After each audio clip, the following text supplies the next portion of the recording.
আমাদের বেগুন গাছ অনেক সুন্দর। মরিচ গাছ, বেগুন গাছ,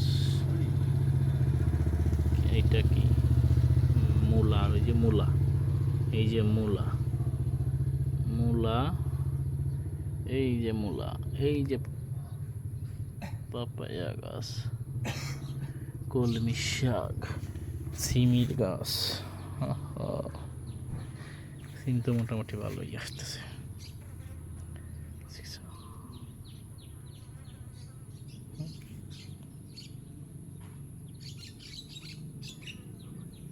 ভেন্ডি গাছ, কলার গাছ, এখানে আছে কি মিষ্টি কুমড়োর গাছ।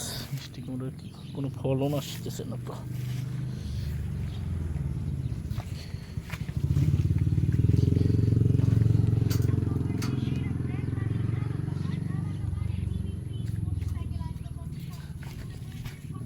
ও ও কি পরিমাণ মরিচ আসতেছে এই গাছটায়, অনেক মরিচ।